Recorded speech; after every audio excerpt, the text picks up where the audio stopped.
Hello friends, welcome to target entrance exam YouTube channel. आज हम लोग जीके का क्विज करेंगे। आज हमारा टॉपिक है वैदिक सभ्यता। लेकिन उससे पहले अगर आपने हमारे टेलीग्राम ग्रुप को ज्वाइन नहीं किया है तो जाके जल्दी से ज्वाइन कर लीजिए।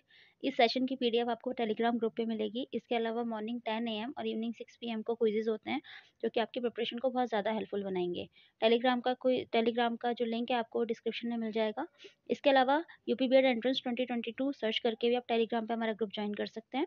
और इसके अलावा यूट्यूब पे 10:30 पे सुबह लाइव क्लास होती है और ये क्लास 5:30 बजे होती है। तो आप इस क्लास को भी करते रहिए और लाइव क्लास को भी ज्वाइन जरूर कीजिएगा।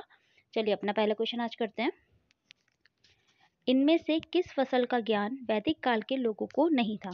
इनमें से किस फसल का ज्ञान वैदिक काल के लोगों को नहीं था? ए जौ, बी गेहूं, सी चावल या डी तंबाकू। तो इस क्वेश्चन का सही आंसर है डी तंबाकू।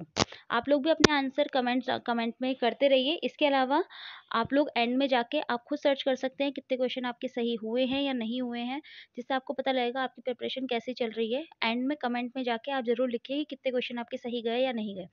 तो चलिए अगला क्वेश्चन है हमारा 6 क्वेश्चन है। उत्तर वैदिक काल के वेद विरोधी और ब्राह्मण विरोधी धार्मिक अध्यापकों को किस नाम से जाना जाता था? उत्तर वैदिक काल के वेद विरोधी और ब्राह्मण विरोधी धार्मिक अध्यापकों को किस नाम से जाना जाता था? ए यजमान, बी श्रमण, सी अथर्वन या डी श्रेष्ठनिक। तो इसका सही आंसर है बी श्रमण। ये क्वेश्चन आपके इंपॉर्टेंट क्वेश्चन है। देखिए इनका नंबर इधर उधर हो सकता है बिकॉज ये आपके इंपॉर्टेंट क्वेश्चन है जो आपके एग्जाम के पॉइंट ऑफ व्यू से हैं, तो इसलिए इनका नंबर इधर से उधर हो सकता है। तो चलिए 7 क्वेश्चन होता है, 7 क्वेश्चन करते हैं। वैदिक गणित का महत्वपूर्ण अंग है। वैदिक गणित का महत्वपूर्ण अंग है। ए शतपथ ब्राह्मण, बी अथर्ववेद, सी शुल्ब सूत्र या डी छांदोग्य उपनिषद। तो इसका सही आंसर है सी शुल्ब सूत्र। 8th क्वेश्चन है हमारा, किस वेद में प्राचीन वैदिक युग की संस्कृति के बारे में सूचना दी गई है? किस वेद में प्राचीन वैदिक युग की संस्कृति के बारे में सूचना दी गई है? ए ऋग्वेद, बी यजुर्वेद, सी अथर्ववेद या डी सामवेद। इसका सही आंसर है ए ऋग्वेद।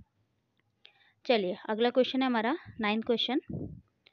निम्न में से उत्तर वैदिक काल में लिखे गए ग्रंथों का सही क्रम कौन सा है? निम्न में से उत्तर वैदिक काल में लिखे गए ग्रंथों का सही क्रम कौन सा है? ए वेद ब्राह्मण आरण्य और उपनिषद, बी वेद उपनिषद ब्राह्मण और आरण्यक, सी उपनिषद वेद ब्राह्मण आरण्यक या डी वेद आरण्यक ब्राह्मण और उपनिषद। तो अपना आंसर आप कमेंट्स में दे सकते हैं और इसका आंसर है ए वेद ब्राह्मण आरण्यक और उपनिषद। ठीक है, चलिए 10th क्वेश्चन है हमारा, वेदों की संख्या कितनी है? वेदों की संख्या कितनी है? ये तो देखो सबको पता होगा। ए 2, बी 3, सी 4 या डी 5। तो ऑब्वियसली ये 4 वेद होते हैं, आपको अच्छे से पता होगा, ऋग्वेद, सामवेद, यजुर्वेद और अथर्ववेद। चलिए 11th क्वेश्चन है हमारा, कौन से 3 वेद संयुक्त रूप से त्रयी या वेद त्रयी कहलाते हैं? ये क्वेश्चन बहुत बढ़िया है, आपके एग्जाम में आ भी सकता है, तो ध्यान रखिएगा।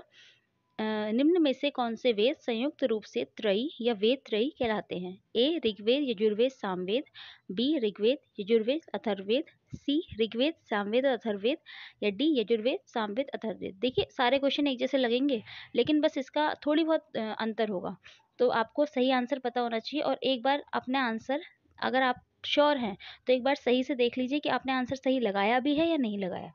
इसका सही आंसर है ए ऋग्वेद यजुर्वेद और सामवेद।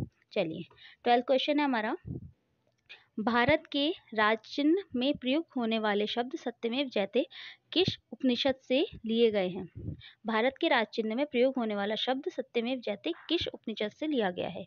ए मुंडक उपनिषद, बी कट उपनिषद, सी ईश उपनिषद या डी वेदारण्य उपनिषद। तो इसका सही आंसर है ए मुंडक उपनिषद। ये क्वेश्चन आता है और इम्पोर्टेंट भी है। चलिए 13 क्वेश्चन, ऋग्वैदिक आर्यों का मुख्य व्यवसाय क्या था? ऋग्वैदिक आर्यों का मुख्य व्यवसाय क्या था? ए कृषि, बी पशुपालन, सी शिक्षा या डी व्यवसाय। तो इसका सही आंसर है बी पशुपालन। 14 क्वेश्चन, भारतीय संगीत का आदि ग्रंथ कहा जाता है? भारतीय संगीत का आदि ग्रंथ कहा जाता है? ए ऋग्वेद, बी उपनिषद, सी यजुर्वेद, डी सामवेद।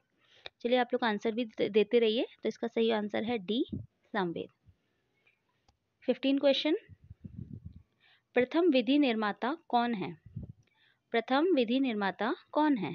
ए मनु, बी चाणक्य, सी चंद्रगुप्त या डी सेल्यूकस?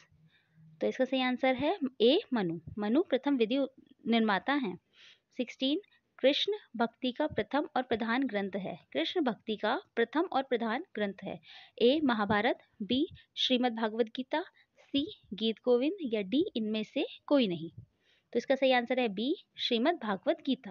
देखिए इसमें प्रथम और प्रधान ग्रंथ लिखा हुआ था, इस बात का ध्यान रखिएगा, वरना ये तो सारे ही कृष्ण जी के भक्ति के वो हैं, ग्रंथ हैं। ठीक है। 17 क्वेश्चन है हमारा, ऋग्वेद में संपत्ति का मुख्य रूप क्या है? ऋग्वेद में संपत्ति का प्रमुख रूप क्या है? ए गोधन, बी भूमि, सी ए एंड बी दोनों या डी इनमें से कोई नहीं? बताइए ऋग्वेद में संपत्ति का प्रमुख रूप क्या है? ए गोधन। इसका सही आंसर है ए गोधन। गोधन मतलब गो मतलब गाय और धन मतलब आपको पता ही है धन, पशुधन कहते हैं जिस तरीके से, पशुधन का मतलब होता है पशुओं का धन, इस तरीके से गोधन गाय को जो संपत्ति माना करते थे, मतलब जो कहा जाता है कि गाय ऋग्वेदिक काल में बहुत ज्यादा महत्वपूर्ण हुआ करती थी, इस वजह से ऋग्वेद में संपत्ति का जो प्रमुख रूप है वो गोधन है। ठीक है। 18 क्वेश्चन हमारा आता है, ऋग्वेद में किस मंडल में शूद्र का उल्लेख पहली बार मिलता है? ऋग्वेद के किस मंडल में शूद्र का उल्लेख पहली बार मिलता है?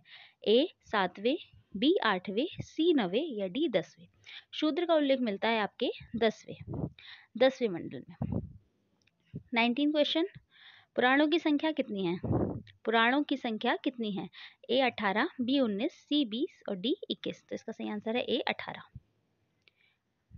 20वें क्वेश्चन पे आते हैं, वैदिक धर्म का मुख्य लक्षण इनमें से किसकी उपासना था? वैदिक धर्म का मुख्य लक्षण इनमें से किसकी उपासना था? ए प्रकृति, बी पशुपति, सी देवी माता या डी त्रिमूर्ति? वैदिक धर्म का मुख्य लक्षण इनमें से किसकी उपासना था? तो इसका आंसर है ए प्रकृति। 21 किस देवता के लिए ऋग्वेद में पुरंदर शब्द का प्रयोग किया गया है? ये भी क्वेश्चन बहुत बढ़िया है। किस देवता के लिए ऋग्वेद में पुरंदर शब्द का प्रयोग किया गया है? ए इंद्र, बी अग्नि, सी वरुण या डी सोम? तो इसका करेक्ट आंसर है ए इंद्रदेव के लिए ऋग्वेद में पुरंदर शब्द का प्रयोग किया गया है। ठीक। 22 क्वेश्चन है, शुल्ब सूत्र किस विषय से संबंधित पुस्तक है? शुल्ब सूत्र किस विषय से संबंधित पुस्तक है? ए ज्योमिति, बी ज्योतिष, सी गणित या डी खगोल? तो इसका सही आंसर है ए ज्योमिति। शुल्ब सूत्र जो है वो ज्योमिति से संबंधित पुस्तक है और अभी हमने पीछे पढ़ा था कि ये वैदिक गणित का महत्वपूर्ण अंग है। चलिए अगला क्वेश्चन है हमारा 23 क्वेश्चन है, अस्तोमा सद्गमय तमसोमा ज्योतिर्गमय मृत्योर्मा अमृतम गमय कहाँ से लिया गया है? ये जो है अस्तोमा सद्गमय तमसोमा ज्योतिर्गमय मृत्योर्मा अमृतम गमय, ये कहाँ से लिया गया है? ए उपनिषद, बी वेदांग, सी महाकाव्य या डी पुराण? तो इसका सही आंसर है ए, ये उपनिषद से लिया गया है। 24 आर्य भारत में बाहर से आए और सर्वप्रथम बसे थे। आर्य भारत में बाहर से आए और सर्वप्रथम बसे थे। ए सामातट में, बी प्राग ज्योतिष में, सी पंजाब में या डी पांचाल में? आर्य जब भारत में आए थे बाहर से तो कहाँ सबसे पहले बसे थे? तो वो बसे थे सी पंजाब में। सूची 1 को सूची 2 से सम्मिलित कीजिए, मतलब मिलान करना है।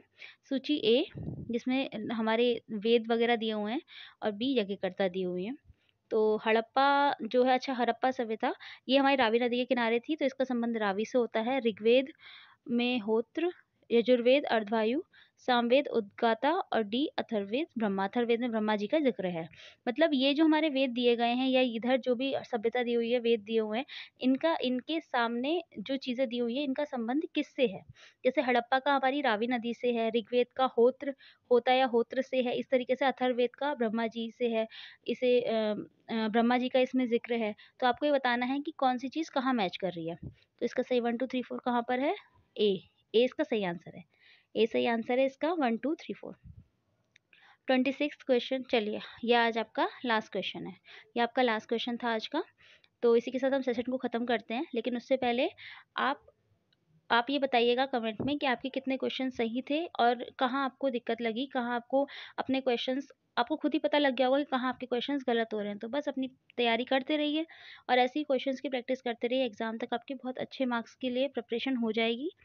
और 10:30 बजे की क्विज़ मॉर्निंग होती है, वो भी ज़रूर लिया कीजिए। 10:30 बजे आपकी मॉर्निंग क्लास होती है। एक उसके अलावा 5:30 बजे की क्लास होती है। इसके अलावा आप टेलीग्राम ग्रुप को जॉइन कर लीजिए, वहाँ पे आपको इसकी पीडीएफ भी मिल जाएगी। चलिए, थैंक यू।